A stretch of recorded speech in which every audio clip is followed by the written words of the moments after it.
স্বাগতম। আজকের গল্পটি কেবলমাত্র প্রাপ্তবয়স্কদের জন্য। আপনি যদি 18 বছরের নিচে হয়ে থাকেন, দয়া করে এই ভিডিওটি এড়িয়ে যান। আঁধারের ডাকের সমস্ত আপডেট পেতে হলে এখনই সাবস্ক্রাইব করুন আমাদের ইউটিউব চ্যানেল। ধূমপান এবং মদ্যপান স্বাস্থ্যের পক্ষে ক্ষতিকর।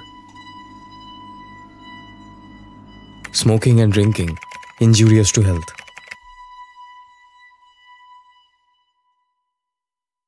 আজকের গল্পের শেষে থাকছে এই গল্প থেকে একটি প্রশ্ন, যেটির সঠিক উত্তরদাতাদের নাম পরবর্তী গল্পে ঘোষণা করব আমরা।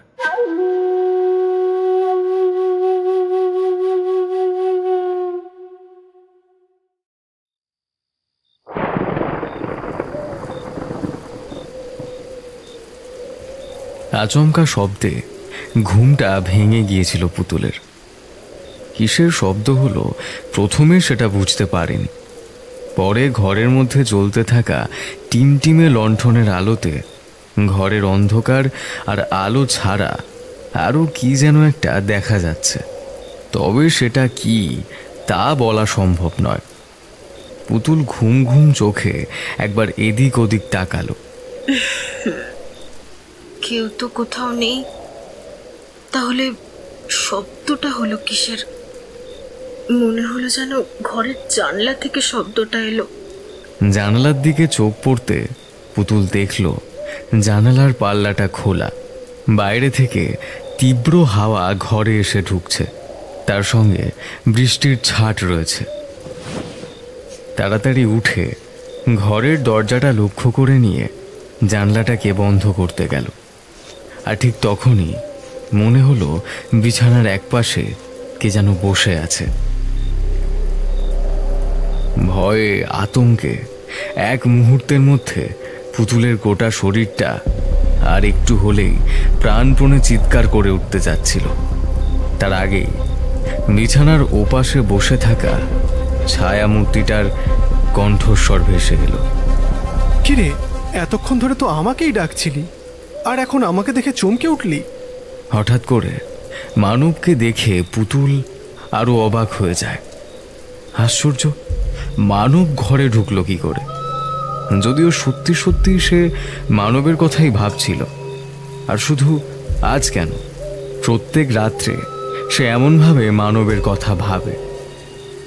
বিছানা ছেড়ে মুখের উপরে গিয়ে পড়তেই চমকে উঠল পুতুল। সত্যি সত্যিই তো মানবের মুখটা তাকিয়ে রয়েছে তার দিকে, যেন কিসের একটা ভাব। ঘরের মধ্যে ভেসে থাকা একটা অদ্ভুত গন্ধ পুতুলের নাকে এসে ধাক্কা দেয়। মাথাটা ঝিমঝিম করে উঠতে সে বিছানার কাছে এসে বসে। ঠিক তখনই মানব শক্ত হাতে তাকে সামলে নেয়। মানবের ঠোঁট পুতুলের একদম গলার কাছে এসে পড়ে। মানবের নিঃশ্বাসের বাষ্পটা পুতুলের ঘাড়ের কাছে এসে পড়তেই তার গোটা শরীর যেন রোমাঞ্চিত হয়ে ওঠে। সে সামলাতে পারে না নিজেকে।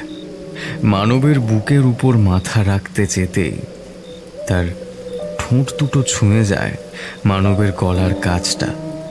পুতুল আবিষ্কার করে মানবের পরনে নিম্নাঙ্গের কাপড় থাকলেও পেটের উপর থেকে বাকি অংশটা সম্পূর্ণ নিরাবরণ। আর সে সেইভাবেই মানবকে জড়িয়ে ধরেছে। শিরশির করে ওঠে পুতুল, কিন্তু কিছু বলে না। হঠাৎ করে পুতুলের গলাটা দু হাতে ধরে তার ঠোঁটের উপর নিজের ঠোঁটটা রেখে দেয় মানব। একবার পুতুল কেঁপে উঠলেও তারপরেই চুম্বনের প্রত্যুত্তর করতে থাকে সে। তারপর ধীরে ধীরে দুজন মিলে একসময় নেমে আসে বিছানার উপর। মানবের দুটো পুরুষ্ঠ হাত পুতুলের শরীর থেকে একে একে আলাদা করতে থাকে তার পোশাক। সম্পূর্ণ নিরাবরণ অবস্থায় মানব আর পুতুল একসময় মিলিত হয় যৌন সম্পর্কে। পুতুল এক হাতে নিজের মুখটা চেপে ধরে রাখে, কারণ পাশের ঘরেই তার বাবা মা ঘুমোচ্ছে। যদিও বাইরে তীব্র বৃষ্টি আর তার সঙ্গে হাওয়া বইছে, তবুও পুতুল নিজেকে সামলে রাখে। এতদিন ধরে সে যেটা চেয়েছে, এতদিন পরে সত্যি সত্যি সেটা পেয়েছে পুতুল।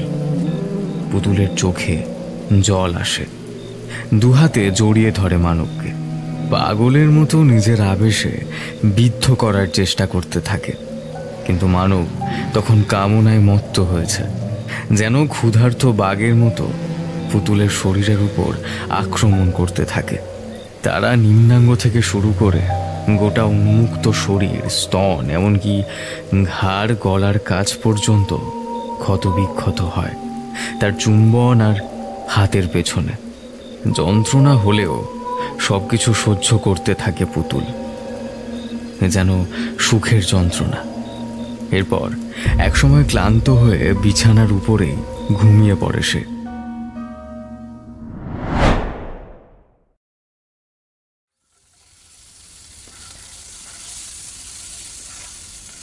গলার কাছের দাগটা প্রথম চোখে পড়েছিল পুতুলের মায়ের।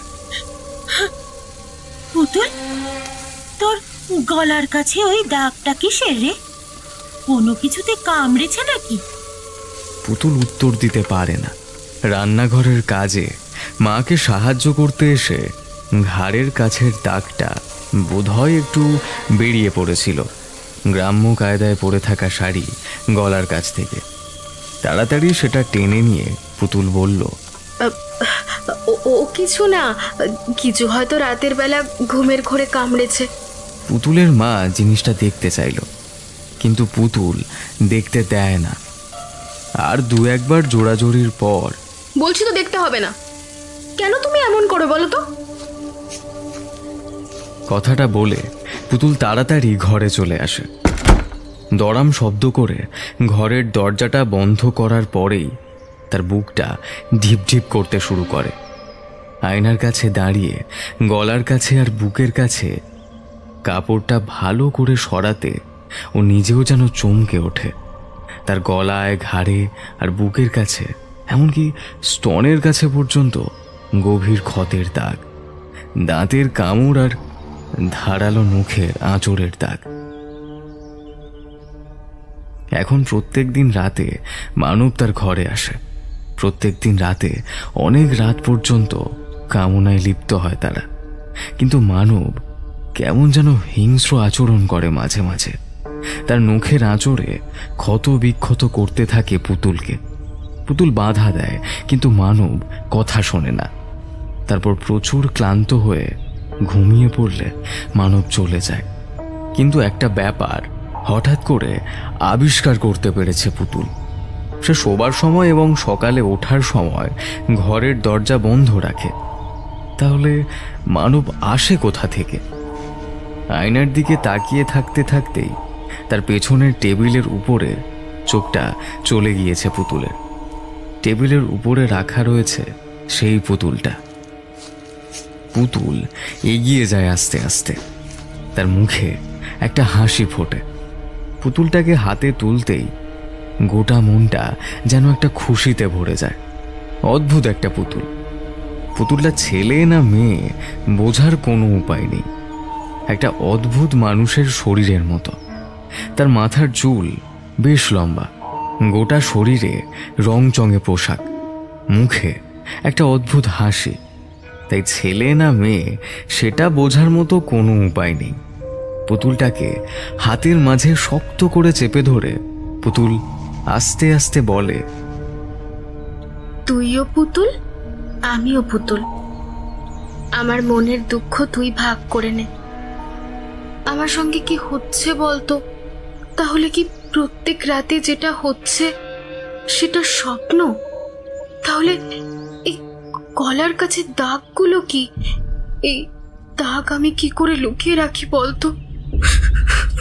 পুতুলটাকে বুকের কাছে চেপে ধরে পুতুল কাঁদতে থাকে। সে মনে মনে স্থির করে এটা নিয়ে মানবের সঙ্গে সে কথা বলবে। পুতুলের বাড়ি থেকে 2টো বাড়ি পরেই মানবের বাড়ি। বিকেলের দিকে বেরিয়ে মানবের সঙ্গে হঠাৎ দেখা হয়ে যায় পুতুলের।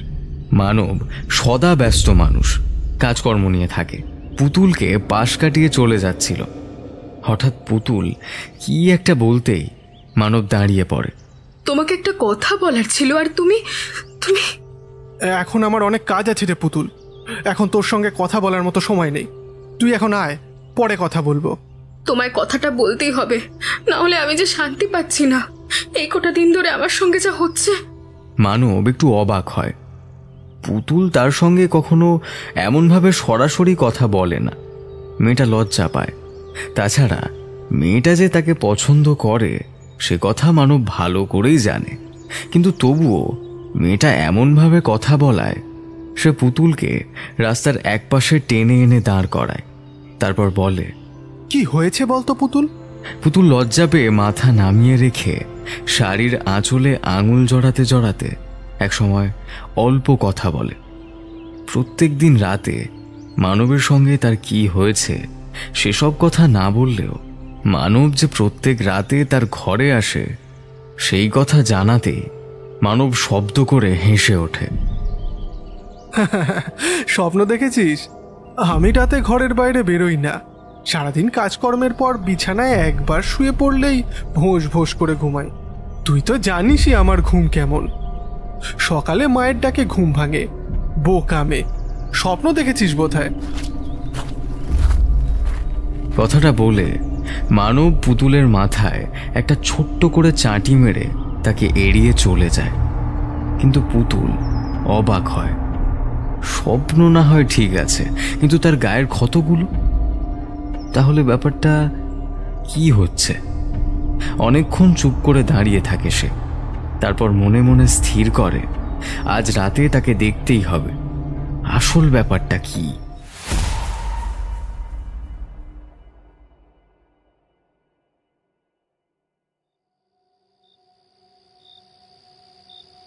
প্রত্যেক দিনের মতো হঠাৎ করে মানবের ডাকে আজও ঘুমটা ভেঙে যায় পুতুলের।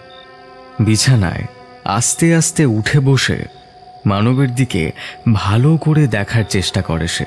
ঘরের দরজা জানলা সবই তো বন্ধ আছে। হ্যাঁ, সত্যি তো।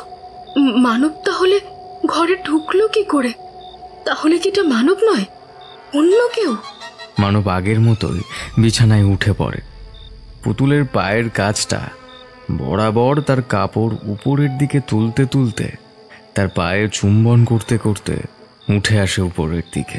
মানব এইভাবেই আদর করতে শুরু করে পুতুলকে। কিন্তু আজ তার চুম্বনের ছোঁয়া যেন পুতুলের শরীরে রাখতেই মনে হলো গরম লোহা দিয়ে কেউ ছ্যাঁকা দিচ্ছে। এটা মানব নয়।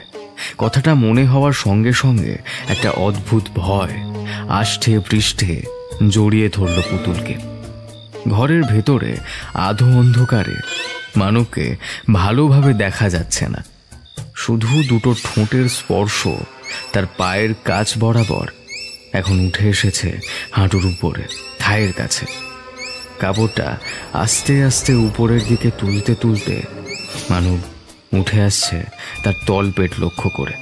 আরেকটু পরে আরেকটু উপরে উঠে আসার সঙ্গে সঙ্গে যখন চুম্বন প্রায় পেটের কাছাকাছি এসে পড়েছে, ঠিক তখনই পুতুল বলল, কে তুমি?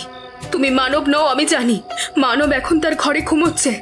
মানব কখনো মিথ্যা কথা বলে না। সঙ্গে সঙ্গে সে পুতুলের দিকে তাকিয়ে থেমে গেল। ঘরের আলোটা যেন হঠাৎ করে বেড়ে উঠেছে। সেই আলোতে মানবের মুখটা স্পষ্টভাবেই দেখা গেল। এই তো সেই সরল সাদাসিধে মুখটা। টানা টানা দুটো চোখ আছে, মাঝারি আকারের চুল, গোলগাল মুখ, আর মুখের সেই সরল সাদামাটা হাসিটা। পুতুলের দিকে তাকিয়ে মানব বলল, এমন করছিস কেন? কি হয়েছে বলতো? আমি মানব না হলে কে হব? আমি সত্যি সত্যিই মানব। তুই যদি না চাস তাহলে আমি চলে যাচ্ছি।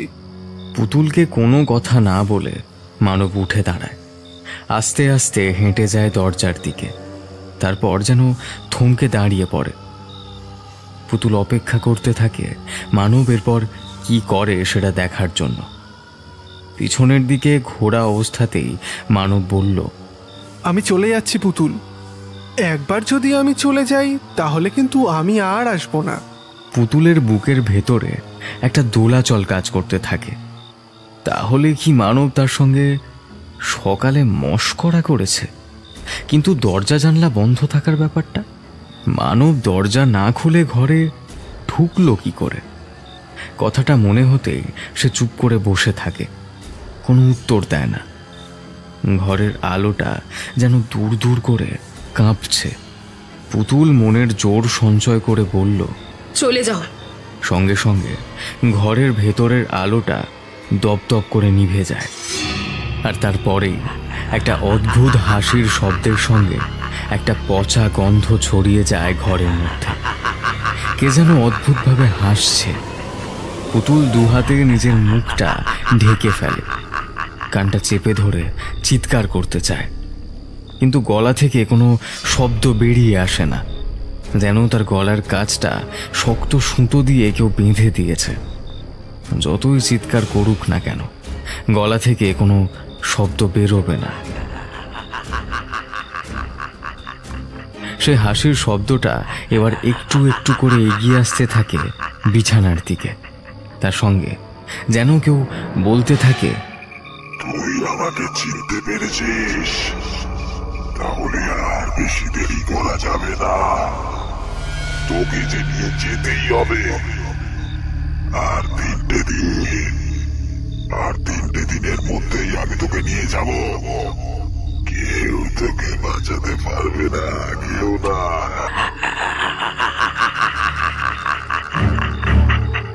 হাত দিয়ে মুখ ঢাকা অবস্থায় পুতুল আবার বলার চেষ্টা করে, আমি তো তোমার কোনো ক্ষতি করিনি, তাহলে কেন আমায় ভয় দেখাচ্ছ? চলে যাও, চলে যাও বলছি। দুটো আঙুলের ফাঁক দিয়ে ঘরের মধ্যেকার অন্ধকারটার দিকে একবার তাকিয়ে দেখেছিল পুতুল, কিন্তু যা দেখতে পেয়েছিল তাতে তার হৃৎপিণ্ডটা যেন একাই বেরিয়ে আসার জোগাড় হয়েছিল। ঘরের দিকের মাঝখানে অন্ধকারের মধ্যে একটা কালো ছায়া চুপ করে বসে রয়েছে। তার ফ্যাকাশে সাদা দুটো চোখ দিয়ে সে তাকিয়ে দেখছে বিছানার ওপারে থাকা পুতুলের দিকে, আর মুখ থেকে বেরিয়ে আসা সাদা লম্বা লম্বা দাঁতগুলো একে অপরের সঙ্গে ধাক্কা দিয়ে একটা অদ্ভুত শব্দ করে উঠছে। অন্ধকারের মধ্যে এত কিছু দেখতে পাওয়ার কথা নয়, তবুও যেন দেখতে পাচ্ছিল পুতুল। আর যতই দেখছিল, গোটা শরীর যেন থরথর করে কেঁপে শিউরে উঠছিল। ঘরের মধ্যে থাকা সেই বিভৎস ছায়া মূর্তিটা আবারও বলল, তুই কি ভেবেছিস আমাকে ফিরিয়ে দেবে আর আমি এখান থেকে চলে যাব? সেটা কিছুতেই হবে না। আমি আবার আসবো। কালকে আবার আমি আসবো। কথাটা বলার সঙ্গে সঙ্গে একটা প্রচণ্ড ধাক্কায় ঘরের জানালাটা খুলে যায়, আর পুতুলের মনে হয় ঘরের ভেতর থেকে একটা হাওয়ার মতো কি যেন বেরিয়ে গেল।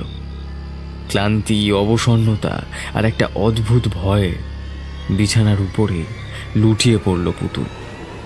পরদিন সকালে সূর্যের আলোটা জানলা দিয়ে ঘরে এসে ঘুম ভাঙিয়ে দিল পুতুলের।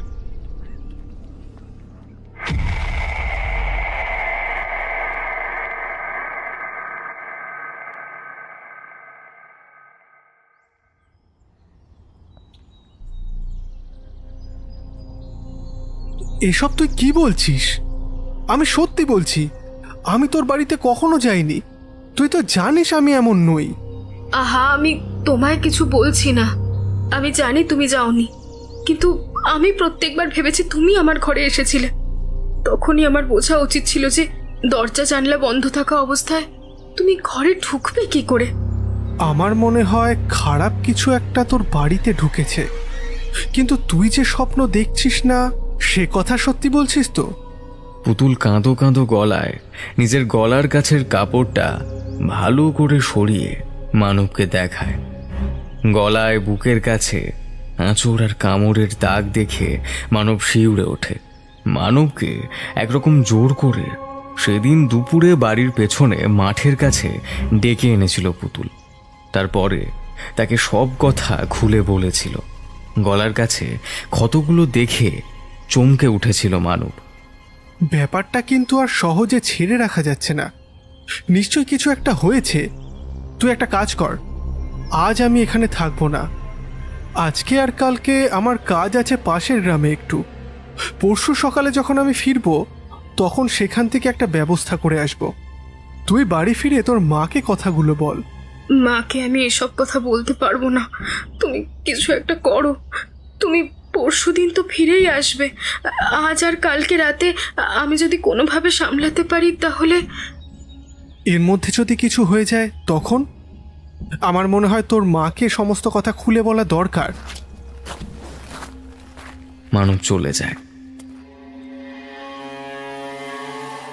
পুতুল বাড়িতে ফিরে এসে মাকে সমস্ত কথা খুলে বলে, কিন্তু এমনভাবে বলে যাতে প্রথম প্রথম যে মানব ঘরে এসেছে সে কথা বুঝতে পেরে পুতুল তার সঙ্গে যৌন সম্পর্কে লিপ্ত হয়ে বেশ আনন্দ পেয়েছে সেটা তার মা বুঝতে না পারে। এদিকে পুতুলের বাবা ব্যবসার কাজে কিছুদিনের জন্য বাইরে গেছে। তার মা সমস্ত কথা শুনে মাথায় হাত দিয়ে থমকে বসে থাকেন কিছুক্ষণ, তারপর বলেন, সে কি? বুঝেছি, আমি সব বুঝেছি। সব কিছু হয়েছে ওই পুতুলটার জন্য। এই পুতুলটা ঘরে আসার পর থেকেই এই সব শুরু হয়েছে। কত সুন্দর একটা পুতুল, পুতুলটা বেশ পছন্দের। ওই পুতুলটার জন্য আমার কিছু হবে কেন? নিশ্চয়ই কারো নজর পড়েছে আমার ওপর। পুতুলের মা অবাক চোখে তাকায় পুতুলের দিকে। তার চোখের তলায় কালি পড়েছে, গোটা মুখ উস্কো খুস্কো।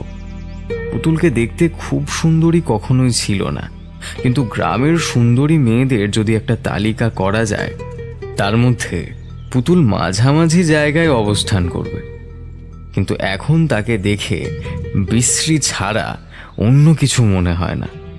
তুই সত্যি করে বল তো মা, ওই পুতুলটা তুই কোত্থেকে এনেছিস? পুতুল উত্তর করে না, একরকম জোর করে সেখান থেকে চলে আসে নিজের ঘরে। তারপরেই অবাক হয়, সে তো এমন ছিল না। মায়ের কথায় সে কখনো অবাধ্য হতো না। তাহলে কি সত্যি সত্যি কিছু একটা হচ্ছে? পুতুলটা সে পেয়েছিল এক বোতলওয়ালার থেকে, সে কথাই মনে পড়ে যায় তার। পাশের গ্রামে একটা মেলা দেখতে গিয়েছিল পুতুল, আর তার সঙ্গে আরও কয়েকজন। মেলা দেখে ফেরার পথে বিকেলের দিকে তাদের গ্রামের প্রবেশের কাছে একটা মাঠে বসে থাকতে দেখেছিল ওই লোকটাকে।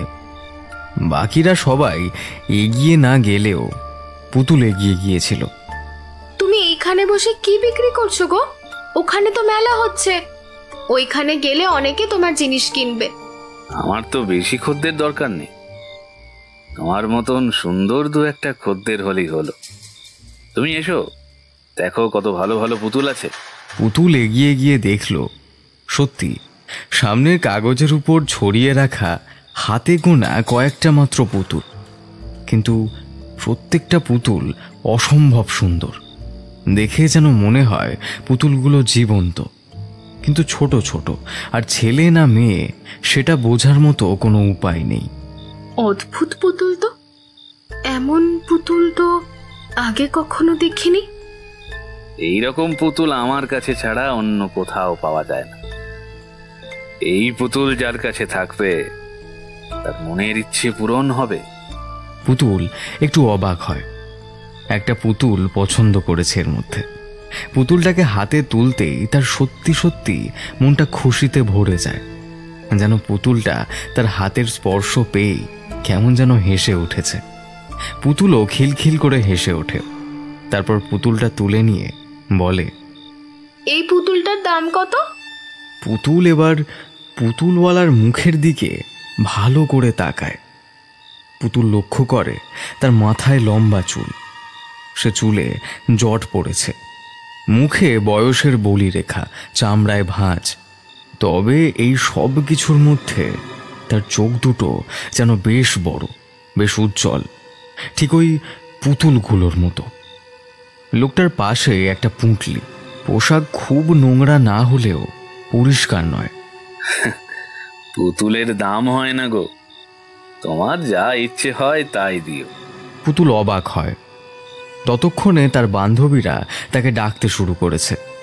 তাই একটা 20 টাকার নোট বার করে সেটাই পুতুলওয়ালার হাতে দিয়ে পুতুল চলে আসে। শুনতে পায় পেছন থেকে পুতুলওয়ালা বলছে, ও মনের সব ইচ্ছে পূরণ করবে, কিন্তু খবরদার খবরদার কখনো।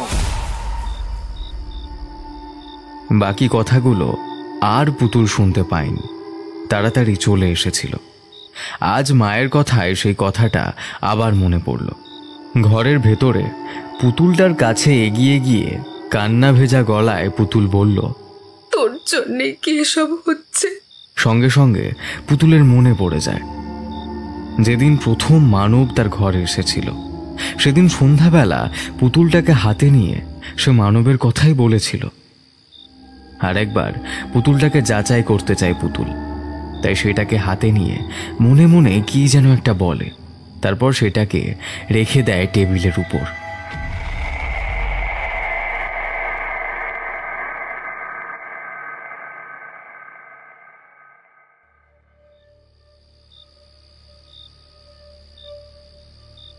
বিছানায় নিরাবরণ অবস্থায় পড়ে রয়েছে পুতুল, আর তার গায়ের উপর একরকম উঠেই তার গোটা শরীরে আদর করে চলেছে মানব। 2 স্তনের মাঝে মুখ রেখে তার শরীরে জিভ দিয়ে নিতে শুরু করেছে মানব। তারপর আস্তে আস্তে তার পেটের কাছে নিজের চুম্বন ছড়িয়ে দিতে থাকে। পুতুল কামনার তাড়নায় পাগলের মতো চোখ বন্ধ করে মাথাটা এপাশ ওপাশ করতে থাকে। মুখ থেকে বেরিয়ে আসে চিৎকার। মানবের গোটা শরীরে এখন একটা সুতোও নেই। তার শরীরের উষ্ণতা পুতুলের শরীরের উপর এসে পড়ে যেন একে অপরকে উষ্ণ করতে থাকে। যখন মানব পুতুলের সঙ্গে যৌনতায় লিপ্ত হতে যাবে, ঠিক সেই সময় হঠাৎ করে পুতুলের মনে পড়ে যায় সবকিছু। তাই তো, মানব তো বলেছিল ও 2 দিনের জন্য গ্রামে থাকবে না। তাহলে হঠাৎ এখন কথাটা মনে হতেই একটা অদ্ভুত পচা গন্ধ আবার তার নাকে এসে ধাক্কা দেয়, আর সঙ্গে সঙ্গে সে বুঝতে পারে যে 2টো ঠোঁট তাকে চুম্বন করে চলেছে, সেই 2টো ঠোঁট থেকে যেন রক্ত আর কাঁচা মাংস পচা গলার মতো কিছু একটা তার ঠোঁটের সঙ্গে এসে লাগছে। তার গায়ের উপর সে শরীরটা শুয়ে আছে। সেই শরীরটা কেমন যেন ঠান্ডা, বরফের মতো শক্ত। সেই শরীর থেকে আঠার মতো কি যেন তার গায়ে এসে পড়ছে। ততক্ষণে মানবের সেই শরীরটা নিজের শরীরকে পুতুলের সঙ্গে যৌনতায় লিপ্ত করতে যাবে, ঠিক সেই সময় একটা প্রচণ্ড ধাক্কা দিয়ে পুতুল সরে আসে একপাশে। বলে, কে কে তুমি? সত্যি করে বলো, তুমি কে? মানব তো গ্রামে নেই, তাহলে তুমি কে? ঘরের ভেতর আলোটা আবার দপদপ করে ওঠে। বিছানার অন্য পাশে বসে থাকা মানবের শরীরটাকে এখন কালো ছায়া মূর্তির মতো মনে হচ্ছে। মূর্তিটা আস্তে আস্তে নিজের মুখটা সামনের দিকে বাড়িয়ে আনে, আর হারিকেনের আলোতে সেই মূর্তিটার মুখ দেখতে পেয়ে চমকে চিৎকার করে ওঠে পুতুল। ভয়ঙ্কর সেই মূর্তিটাকে এখন স্পষ্টভাবে চেনা যাচ্ছে। সেই মুখ, সেই হাসি, অদ্ভুত টানা চোখ, মাথায় লম্বা চুল। নিজের অজান্তেই পুতুলের চোখ চলে যায় টেবিলের উপরে, আর সঙ্গে সঙ্গে সে অবাক হয়ে দেখতে পায় টেবিলের উপরে রাখা সেই পুতুলটা আর সেইখানে নেই। একটা অদ্ভুত ক্ষণক্ষণে হাসি ভেসে আসে তার সামনে থেকে।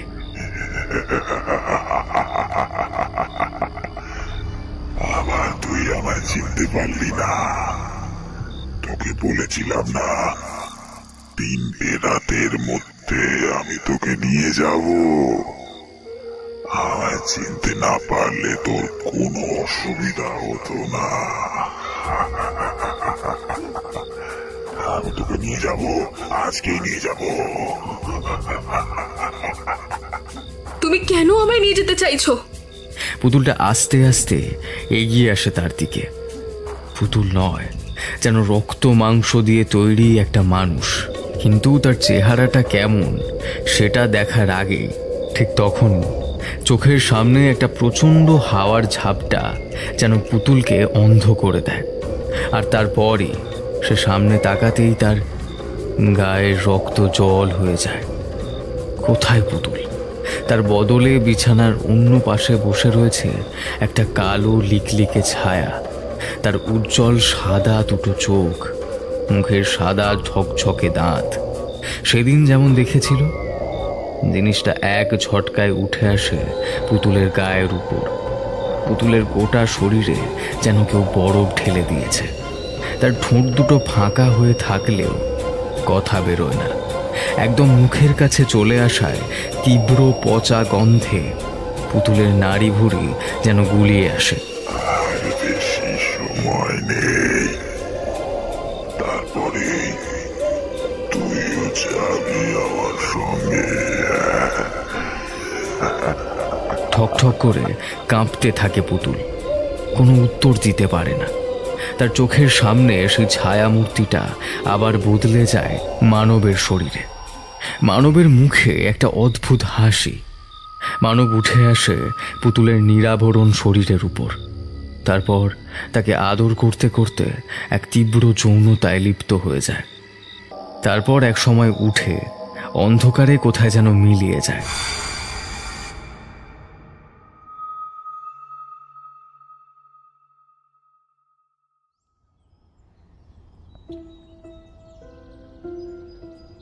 পুতুলের মা সমস্ত কথা শুনে ভেঙে পড়ে। কাঁদতে কাঁদতে বলে,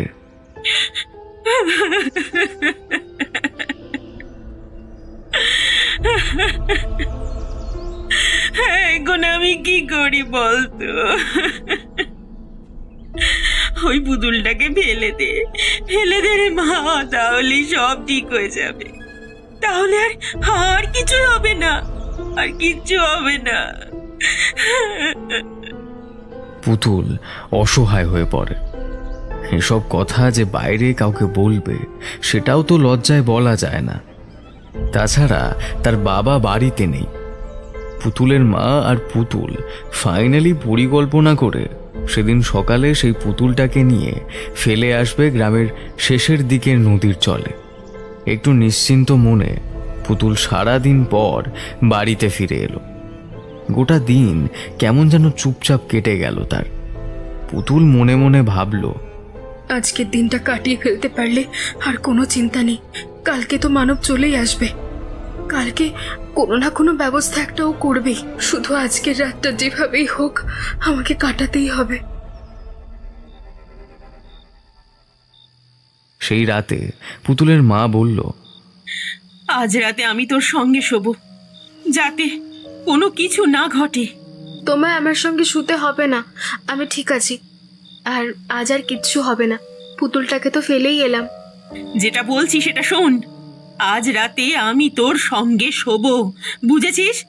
তুই বিছানার ডান দিকে শুবি, আমি বাঁ দিকে শোবো, ঠিক আছে? আর কোনো চিন্তা নেই। পুতুল আপত্তি করে না। রাতের বেলায় বিছানায় শুয়ে পড়ার পরেও তার ঘুম আসছে না। অস্বস্তিতে সে ছটফট করতে থাকে। অনেক রাত হয়ে যাওয়ার পর পুতুল মাকে একবার ডাকে, মা, মা। কোনো সাড়া নেই। পুতুলের মা তখন গভীর ঘুমে ঘুমিয়ে পড়েছে। পুতুল উঠে পড়ে। ওই পুতুলটাকে ফেলে দেওয়ার পর থেকে তার সাহস খানিকটা বেড়েছে। হারিকেনটা হাতে নিয়ে ঘরের দরজা খুলে সে বাড়ির পেছনের বাথরুমের দিকে যায়। তারপর সেখানকার কাজ সেরে এসে দরজার কাছে উঠতে যাবে, একটা প্রচণ্ড ভয়ে সে ঠক ঠক করে কেঁপে উঠতেই তার হাত থেকে হারিকেনটা পড়ে যায়। দাওয়ার কাছের বাঁশের বেড়াতে হেলান দিয়ে ওটা কে দাঁড়িয়ে আছে? মানব না, এটা তো সেই ছায়া মূর্তি। ভয়ে কাঁপতে কাঁপতে চিৎকার করে উঠতে যায় পুতুল, কিন্তু পারে না। তার গলা থেকে আবার আগের মতো শব্দ বেরোচ্ছে না। সেই ছায়া মূর্তিটা দাওয়া ছেড়ে আস্তে আস্তে নিচে নেমে আসে। কি ভেবেছিস আমায় ফেলে দিলে কি সবকিছু শেষ হয়ে যাবে? আমি আবার ফিরে আসবো। তোকে না দেওয়া পর্যন্ত আমি ফিরবো না।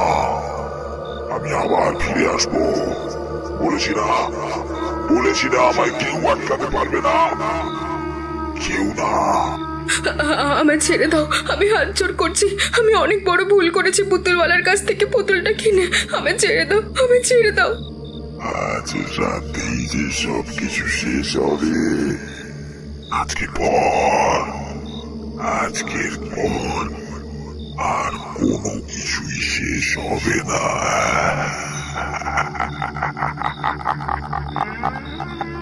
পুতুল চমকে ওঠে, কিন্তু ওই মূর্তিটা যে বলেছিল 3 দিন, আর তারপরে অবাক হয়ে পুতুল বুঝতে পারে বড় সড়ো একটা ভুল হয়েছে। পুতুলটা তাকে বলেছিল সেই দিন থেকে 3 দিন, অর্থাৎ আজ হলো সেই 3য় দিন। আর সে ভুল ভেবেছে, সে ভেবেছে আজ 2য় দিন।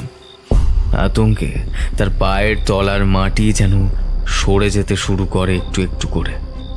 ঠিক তখনই পিছন দিক থেকে একটা চেনা গলায় হাসি শুনতে পায় সে। অনেকদিন অপেক্ষা করতে হলো। পুতুলের কাছে কোনো কিছু না চাওয়া পর্যন্ত তো পুতুল তার কাজ করতে পারে না। পুতুল পিছনের দিকে তাকিয়ে দেখলো সেই পুতুলওয়ালা লোকটা দাঁড়িয়ে আছে, আর তার কাঁধের কাছে সেই ঝোলাটা, হাতে সেই লাঠিটা। কিন্তু বাইরে চাঁদের অল্প আলোয় তার মুখটা এখন ভয়ঙ্কর অদ্ভুত লাগছে। পুতুল ছুটে যায় তার দিকে, বলে, আমাকে বাঁচাও। তুমি তো এই পুতুলটা বিক্রি করেছিলে, ওই পুতুলটা ভালো নয়, ওই পুতুলটা তুমি নিয়ে যাও। পুতুলওয়ালা খিক খিক করে হাসতে হাসতে এক দৃষ্টিতে তাকিয়ে থাকে পুতুলের চোখের দিকে। পুতুল অবাক হয়ে যায়, আর তারপর পুতুলওয়ালার সেই চোখের দিকে তাকাতেই একটা অদ্ভুত ব্যাপার বুঝতে পারে। সেই পুতুলটার, ওই ভয়ঙ্কর মূর্তিটার, মানবের, এমনকি এই লোকটার সবার চোখ যেন একই রকম বলে মনে হচ্ছে। পুতুলওয়ালা গম গম করে বলতে থাকে, বড় ভুল করছিস তুই। ওই পুতুল তোকে কি আর আমি এমনি এমনি দিয়েছিলাম? ওই পুতুলের মধ্যে এক অদ্ভুত ক্ষমতা আছে। একটা করে আত্মা বন্দি করা থাকে ওর মাঝে। কেউ ওকে নিয়ে গিয়ে মনে মনে কিছু চাইলে তাও পূরণ করে দেয় ঠিকই, কিন্তু তার বদলে তার আত্মাকে নিজের দলে টানতে থাকে একটু একটু করে। তারপর যেই দিন সে বুঝতে পারে এই সব কিছুর পেছনে আসলে অন্য কিছু আছে, তখন থেকে পরের দিন রাত্রের মধ্যেই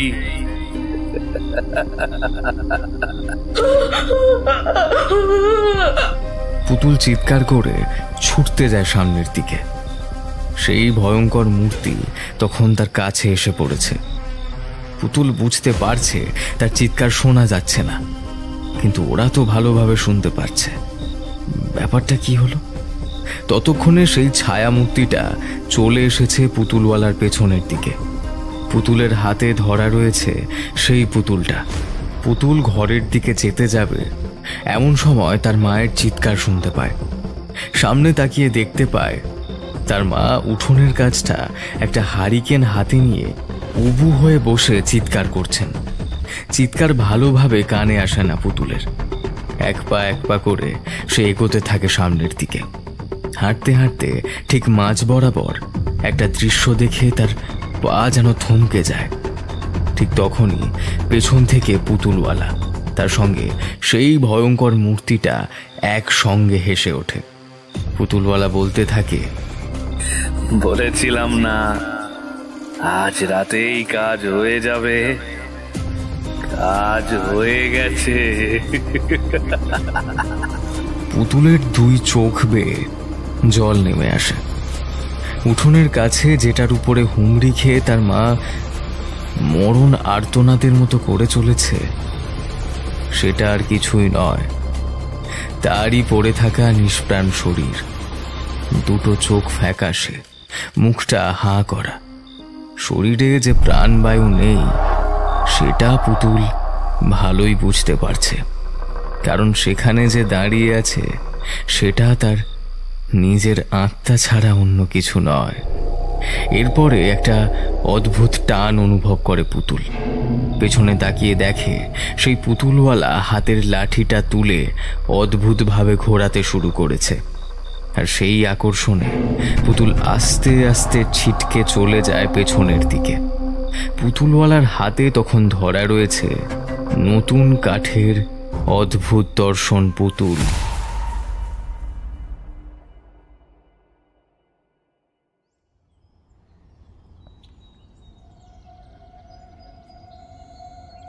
মানব ফিরে এসে যখন সব শুনল তখন বলল, পাশের গ্রামে গিয়ে আমি খোঁজ নিয়েছিলাম। পাশের গ্রামেও এমনভাবেই একটা মেয়ে নিরুদ্দেশ হয়ে গিয়েছিল। সেই মেয়েটাও একটা পুতুলওয়ালার কাছ থেকে একটা পুতুল কিনেছিল। তারপরেই তার মধ্যে কিছু পরিবর্তন দেখা গিয়েছিল। কিন্তু আমার মেয়েটাকে তো আর আমি ফিরে পাবো না। আমার যে কি হয়ে গেল গো, এখন আমার কি হবে, কি হবে আমার? এমন একটা কথা আমি অনেকদিন আগেই শুনেছিলাম। এমন অনেকে কালো জাদু জানে, যারা মানুষের আত্মাকে টেনে নিয়ে কোনো একটা পুতুলের মধ্যে আটকে রাখতে পারে। আমার মনে হয় যে পুতুলটা পুতুল নিয়ে এসেছিল সেই পুতুলটা ঠিক তেমন কিছু, আর তাই সেই পুতুলটার জন্য ওকে এমনভাবে মরতে হয়েছে। আমি যদি আগে জানতাম তাহলে হয়তো আরো আগেই চলে আসতাম। আমার দেরি হয়ে গেল, তাই হয়তো পুতুলকে আর দেখতে পেলাম না। কিন্তু এই পুতুলটা কোথায় আছে বলুন তো? পুতুলটা সেই ঘরেই টেবিলের উপরে রাখা ছিল, কিন্তু সেদিন সকালে আর সেই পুতুলটাকে কোথাও খুঁজে পাওয়া গেল না। একসময় অধৈর্য হয়ে ওরা সবাই বুঝতে পারে আর সেটাকে খুঁজে পাওয়া যাবে না, কিন্তু মানবের চোয়াল শক্ত হয়ে থাকে। সেই পুতুলটাকে যদি খুঁজে পাওয়া যায় তাহলে। পুতুলের বাবা এসেছিল, কিন্তু সমস্ত কথাবার্তা শুনে সে পাথরের মতো চুপ করে বসেছিল। বাড়ির উঠোনে অনেক লোক, তার সামনে পড়ে রয়েছে পুতুলের মৃতদেহটা। একটু পরেই সবাই মিলে সেই মৃতদেহ দাহ করতে নিয়ে চলে যায়। মানব গেছিল ওদের সঙ্গে। পুতুলের মৃতদেহ দাহ করে সবাই যখন ফিরে আসছে তখন শ্মশানের পাশের এক গাছের একপাশের অলক্ষ্য থেকে বেরিয়ে আসে একটা লোক। তার হাতে লম্বা লাঠি, কাঁধে ঝোলা, মাথায় লম্বা চুল জটার মতো হয়ে গেছে, আর ডান হাতে ধরা একটা পুতুল। হাসতে হাসতে এসে বলে, এইবার এই পুতুল দিয়ে আরো একটা পুতুল বানাবো আমি।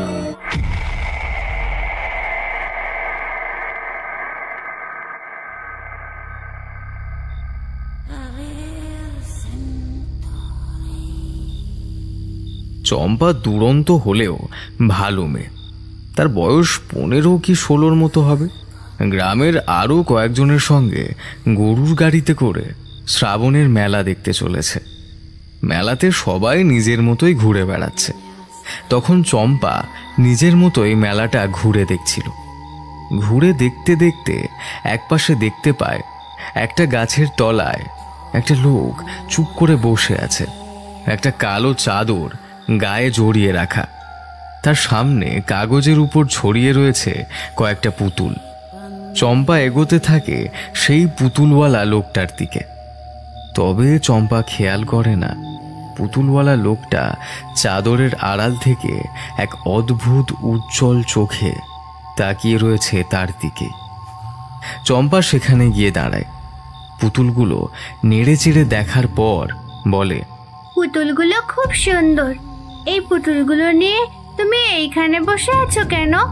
মেলার ভেতরের দিকে বসলে তো অনেকগুলো বিক্রি হবে। এই পুতুল তো সবার জন্য নয়, বুঝলে? এই পুতুল হলো তোমার মতো সুন্দরী মেয়েদের জন্য। দেখো দেখো, হাতে নিয়ে দেখো। চম্পা একটা পুতুল হাতে তুলে নেয়। পুতুলটা ছেলে না মেয়ে বোঝা যায় না। অদ্ভুত দর্শন, কিন্তু পোশাক আশাক বেশ ভালো। তাছাড়া পুতুলগুলো দেখতে বেশ সুন্দর, মুখে একটা সরল হাসি। পুতুলটা হাতে তুলে নেওয়ার সঙ্গে সঙ্গে চম্পার মনে হয় গোটা শরীরে যেন একটা তরঙ্গ বয়ে গেল। একটা অনাবিল আনন্দ তার গোটা শরীরে ছড়িয়ে পড়ে। আস্তে আস্তে হেসে ওঠে চম্পা, তারপর বলে, কত দাম এই পুতুলে? চম্পার কথা শুনে আস্তে আস্তে হাসি ফুটে ওঠে পুতুলওয়ালার মুখে। সে চাদরটা সরিয়ে ফেলে, তারপর হেসে উঠে বলে, ওই পুতুলের দাম হয় না গো, যে যেমন দাম দেয়, এ যেমন দাম দিতে পারে তেমন দামই আমি নিয়ে থাকি। আসল দাম তো একটা অদ্ভুত হাসিতে ভরে ওঠে চারপাশটা।